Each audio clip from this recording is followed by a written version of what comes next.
último bloco, voltando à ordem, Gustavo Pinheiro, Sirquise e Basileu. Tá? Pedindo de novo para cada um que falar, se apresentar, porque o Bernardo não necessariamente conhece aí todos. Bom, primeiro, parabéns aí pela excelente apresentação. Cada vez que eu vejo, parece que ela está mais didática.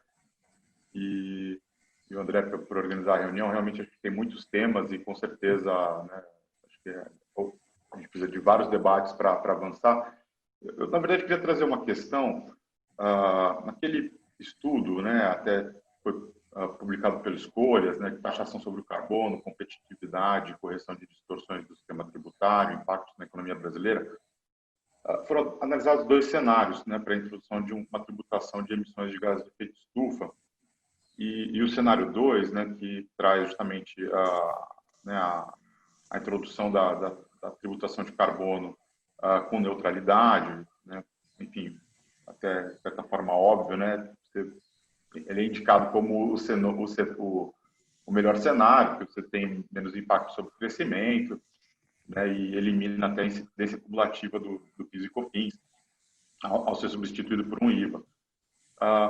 Você acredita que seria possível, na proposta, né, da PEC 45, pensar, né, também já a introdução disso no texto da PEC, na forma de uma emenda, né, como a gente poderia estar trazendo essa tributação para externalidades negativas, de forma a manter essa neutralidade tributária? Né, seria compensar com a alíquota geral? E aí, enfim, só, né, uma pergunta em duas partes. Na resposta para o Cadu, você destacou a inclusão do debate setorial com o potencial de transformar, né, a própria debate da reforma num balcão de negócios, que, enfim, também me parece absolutamente realista, infelizmente. Mas tem, talvez, essa janela de oportunidade, né, de pensar no uso de tributos ambientais com financiamento para a retomada pós-Covid, me parece até mais factível diante também da, né, queda do preço do petróleo, tanto pela crise, né, que deprimiu a demanda por combustíveis fósseis, quanto pela disputa entre Rússia e Arábia Saudita, que já vinha deprimindo, né, os preços antes.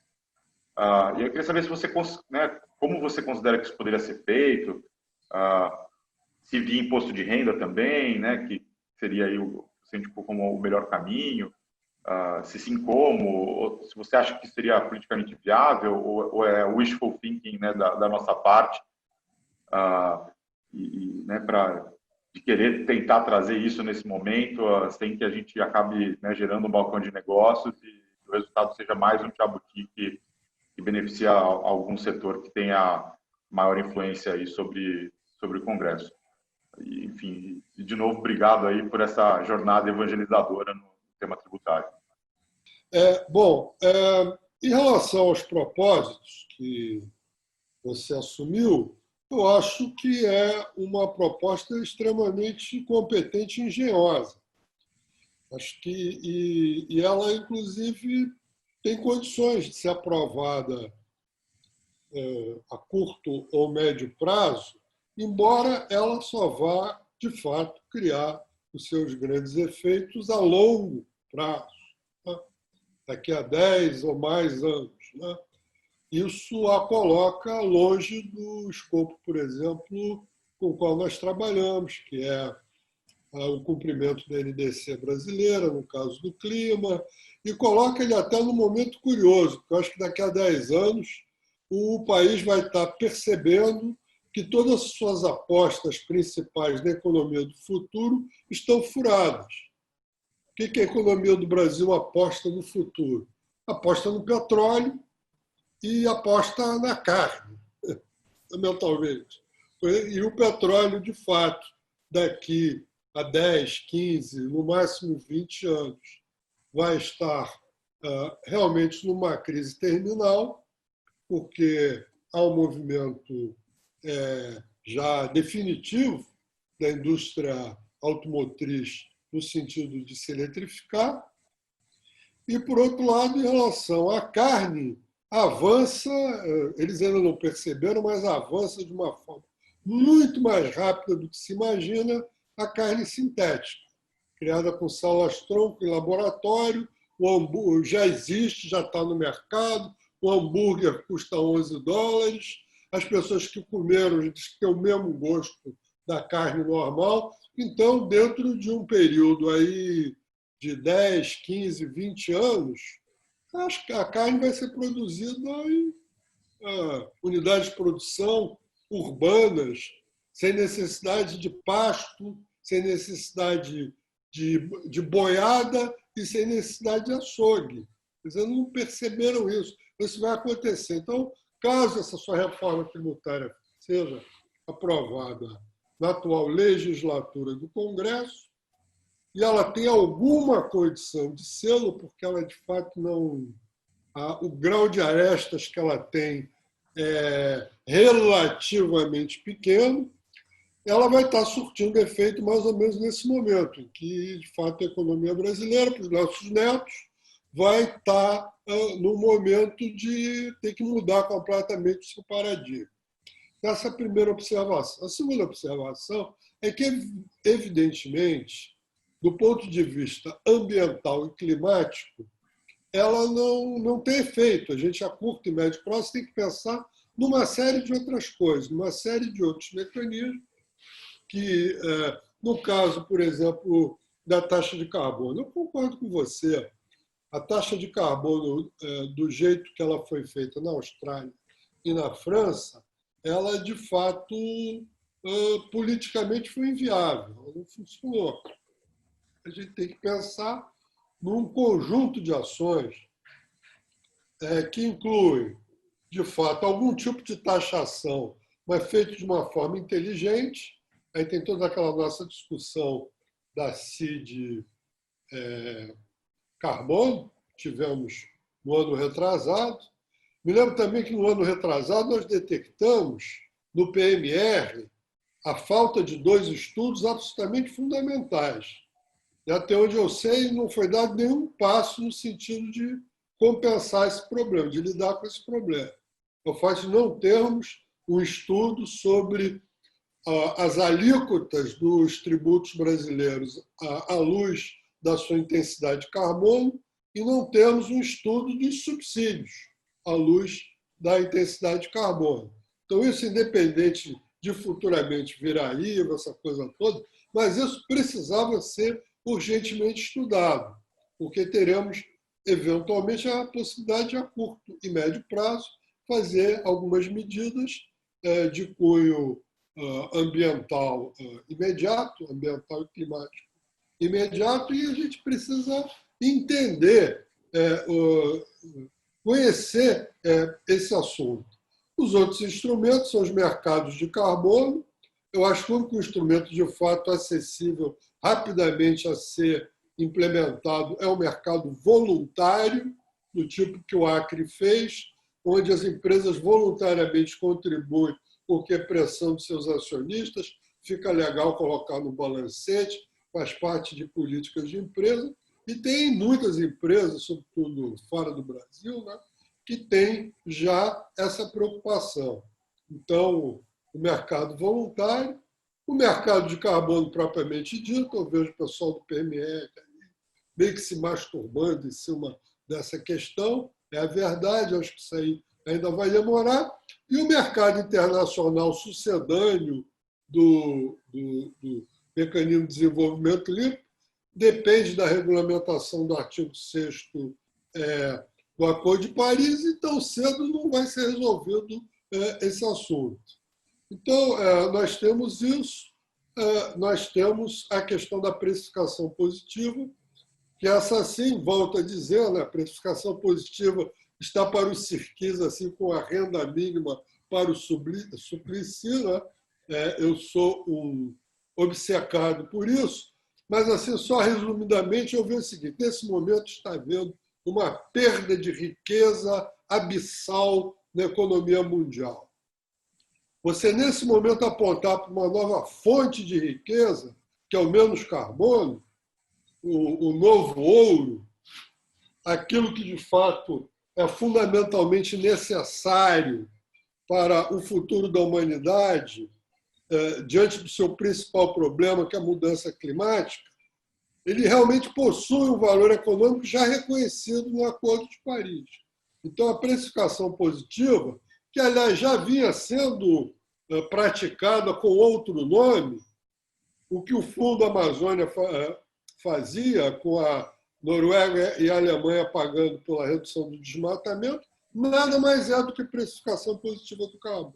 Então, está difícil fazer isso dentro dos circuitos oficiais. Eu estou começando a acreditar que nós vamos ter que criar uma criptomoeda para lidar com isso. Mas aí entramos aí em todo um outro assunto, eu não quero perder mais do tempo de vocês e paro por aqui. Bom dia, gente. Basileu, eu sou da liderança da Rede de Sustentabilidade no Senado. Nós apresentamos na PEC, tanto no Senado quanto na Câmara também, nas duas PECs que estão tramitando, várias emendas, são 5 emendas que procuram introduzir critérios de sustentabilidade na reforma tributária e emendas também para aumentar a progressividade do imposto do sistema tributário brasileiro, né? Vamos começar por a segunda, né, a questão da progressividade. Eu concordo inteiramente com o Bernardo Api, e aproveitando, parabenizar aí o Bernardo pelo trabalho fundamental que ele vem desenvolvendo há anos, né? Que é a questão da progressividade. Basicamente, envolve você ampliar a tributação sobre renda e patrimônio e reduzir a tributação, a incidência sobre bens de consumo e sobre salário. A ampliação da tributação sobre renda e patrimônio, a gente tem um grande espaço infraconstitucional para ampliar essa tributação. O imposto de renda, toda a legislação sobre imposto de renda não depende de alteração na Constituição. O imposto sobre ganhos de fortuna já está previsto na Constituição. Infelizmente, a gente não fez esse movimento, não adotou essas medidas, quando a gente tinha uma correlação de forças, tanto no Executivo quanto no Legislativo, mais favorável. Agora nós temos uma correlação de forças bem mais desfavorável. Mas eu acho que é importante colocar essa discussão, importante colocar esse debate. Ele está colocado, tem várias emendas, tem até um substitutivo, né, das oposições, que trabalha muito nesse sentido, também trabalha na questão dos critérios socioambientais, os critérios de sustentabilidade. E a questão que eu acho que vai ser o debate mais intenso vai ser realmente sobre a cesta básica. Eu sou simpático à proposta do Bernardo, de você não colocar isso na forma de subsídios ou de isenções, né, sobre a cesta básica, afinal de contas, acaba concedendo isenção para o filé mignon, e ele já explicou que é muito difícil separar, né, essas duas coisas, acaba dando isenção ao iogurte greco e vai por aí afora, né?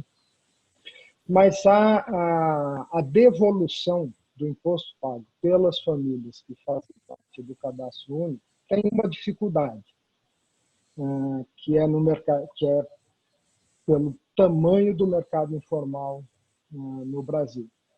Enfim, a hora que o sujeito vai comprar ali na feira, no mercadinho, etc. e tal, principalmente fora de São Paulo, né, dificilmente isso gera uma nota fiscal que ele vai poder abater depois. Claro que sempre existe, bom, mas isso já acontece hoje, enfim, vai continuar acontecendo esse mercado informal.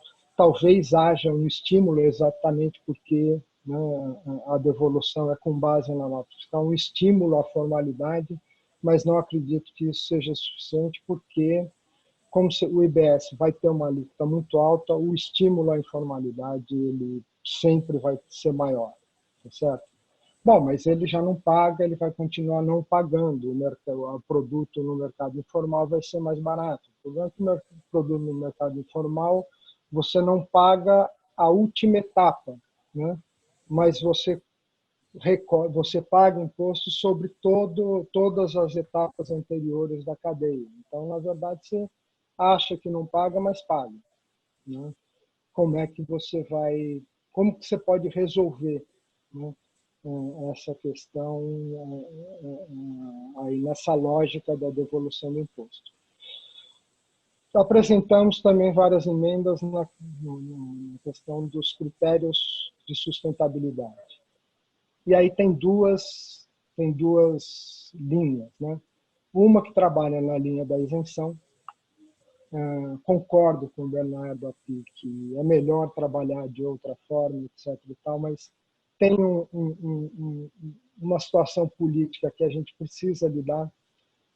Ele colocou, bom, mas vocês vão, colocando isso, vocês vão acabar abrindo a porteira para os outros setores. O problema é que eu acho que essa porteira vai ser aberta independente de nós colocarmos esse debate ou não. Principalmente via cesta básica, mas acho que não vai se restringir a cesta básica. Aí já tem ali uma infinidade de emendas para isenção de saúde, de educação, transporte público, etc. e tal. Então, essa porteira está aberta, né?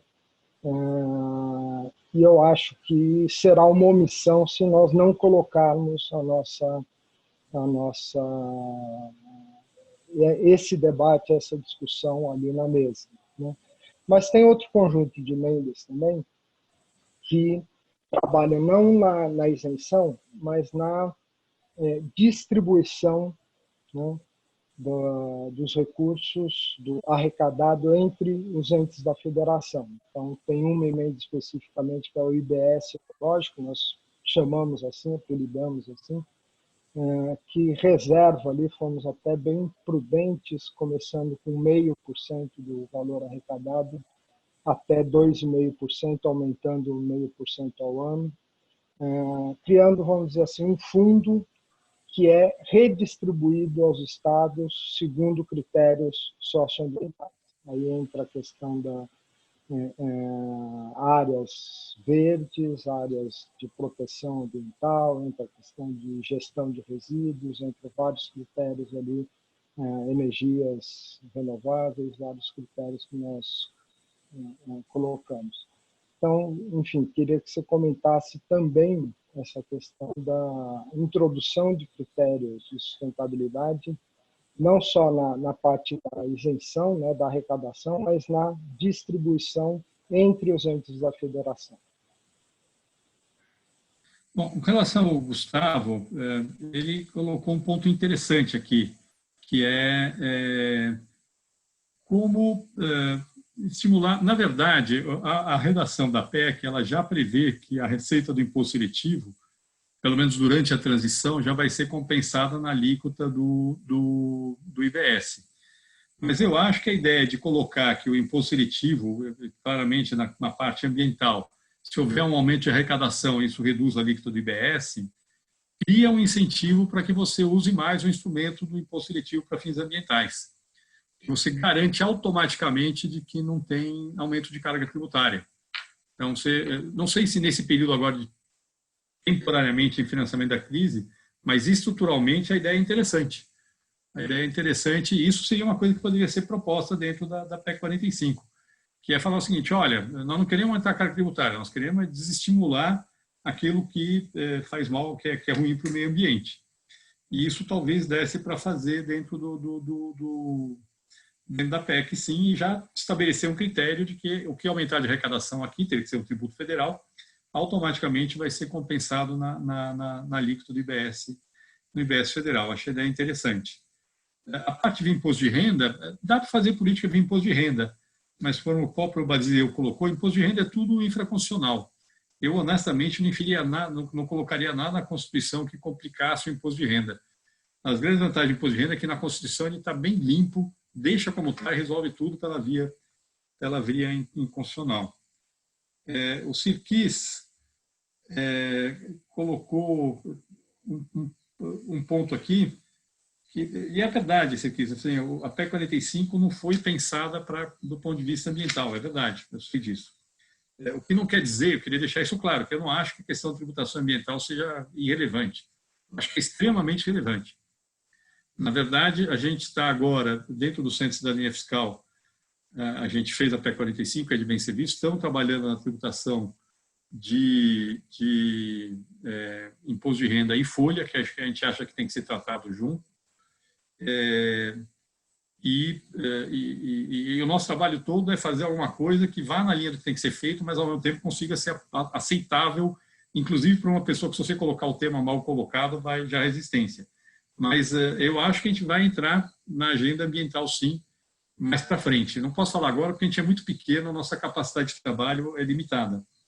Mas a questão de tributação ambiental é extremamente importante e precisa ser bem desenvolvida no Brasil. A gente não trabalhou ainda, mas não estamos negando a relevância do tema.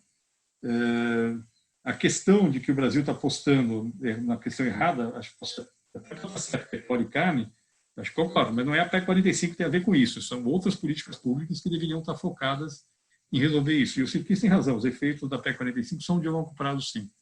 Os efeitos de curto prazo são relativamente pequenos, os efeitos de longo prazo sobre o crescimento são muito, muito grandes. Não precisa 10 anos, a partir de uns 6, 7 anos começa a ter um efeito já bastante forte, mas é um efeito de longo prazo. Ele colocou outras questões que têm a ver com a política ambiental. Obviamente, a discussão hoje é só sobre tributação. Obviamente, todo o resto da agenda é extremamente importante. A agenda de mercado de carbono, eu acho até que a ideia de colocar a economia de baixo carbono como uma solução para a perda de riqueza decorrente da crise atual. Colocar mundialmente, né? Não só nacionalmente. Acho que faz todo sentido. E colocou uma questão que, no fundo, está implícito no que eu falei, talvez não de forma tão clara, quer dizer que tem que pensar um modelo de tributação do carbono que seja inteligente a ponto de não gerar o que aconteceu na França. Como é que se faz isso minimizando resistência política? Isso é extremamente importante. Inclusive, aqui, voltando a um ponto que foi colocado aqui pelo Marcelo Brito, uma das coisas que se discute na literatura, eu não coloquei isso na apresentação, mas pode ser colocada, é você, do ponto de vista distributivo, principalmente, é você pegar a receita que se tributar de carbono e distribuir por igual para toda a população. Distribuir um valor igual para toda a população. Então, com certeza, está fazendo uma política que, do ponto de vista distributivo, é positiva. Simplesmente pegar a arrecadação e distribuir para todo mundo. Mas um valor igual para o per capita, né? Claro. Mas acho que é isso. Acho que o Sirquis colocou esses temas e, obviamente, abriu vários outros temas que não eram o objetivo aqui hoje, são extremamente relevantes. E o Basileu, primeiro, eu acho que é a agenda Basileu. A agenda de progressividade, eu conheço o substitutivo da oposição, acho interessante os temas que são colocados. Tem algumas questões técnicas que são relevantes, mas não vou entrar aqui em detalhe na tributação da renda, que precisam ser bem trabalhadas. Sigo falando que acho que na parte da sustentabilidade a isenção não é o ideal. Obviamente, se a porteira for aberta, a gente está tentando evitar que a porteira seja aberta, tá, Basileu? A gente está querendo discutir questões como educação e saúde via um modelo de isenção personalizada, devolver dinheiro para as pessoas e não via alíquota diferenciada. Se abrir a porteira, aí eventualmente pode-se incluir a questão ambiental dentro, a porteira de diferenças de alíquotas que a gente realmente está querendo evitar de abrir. Pode acontecer? Pode. É um risco, claramente é um risco. A gente está tentando evitar isso. Por fim, a questão da distribuição dos recursos entre os entes da federação, essa ideia do IBS ecológico, como existe hoje o ICMS ecológico, a ideia é interessante. Não sei se os valores que vocês estão colocando são altos ou não. Só para vocês terem uma ideia, a gente está falando em um pouco mais de 12% do PIB de arrecadação do IBS. Então, 10% dá 1,2%, 5% dá 0,6%, os 2,5% da arrecadação que está falando, são 0,3% do PIB. É uma grana. Isso dá uns 20 bilhões de reais que poderia ser discutido, distribuído. A ideia é interessante. Aliás, só falar uma coisa, eu não falei disso aqui, mas a gente, todo esse modelo de ICMS ecológico que tem hoje, a gente não está mexendo na PEC 45, tá? A parte que é regulada em lei estadual, que transfere dinheiro para os municípios, a gente está mantendo. E, finalmente, a questão da isenção personalizada, Basileu. A nossa avaliação é que, na hora que você cria incentivo, a coisa vai funcionar. A família de baixa renda vai dar um jeito de conseguir nota fiscal no montante do que ela tem a receber de imposto. Entendeu?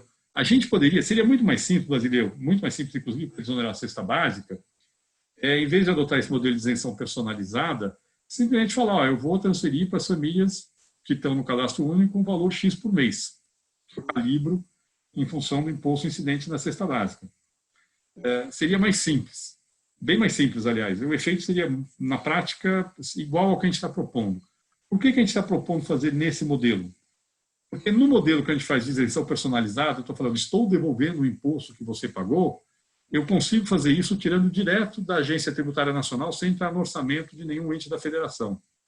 Se eu fizer esse modelo como uma transferência de renda, eu vou ter que incluir no orçamento de alguém e eu estou correndo o risco que em algum momento seja contingenciado. Tá? Mas, no fundo, Basileu, a gente acha que na hora que você criar um incentivo, todas as famílias brasileiras vão dar um jeito de conseguir nota fiscal no montante que ela tem a receber de imposto. Eu não tenho muita dúvida que isso vai funcionar. De qualquer jeito, vai ter o mercado funciona. Mas se por acaso não der, aí melhor do que desonerar a cesta básica é criar um programa de transferência de renda para as famílias de mais baixa renda. Teria que ser federal, teria que botar uma parcela da receita do IBS, seria para financiar esse modelo, esse sistema, e aí transferiria a renda para as famílias de baixa renda. Eu acho que é basicamente isso. Bom, então, desculpe aí, pessoal, já está bem adiantado, mas acho que dá para fazer as últimas perguntas agora sim.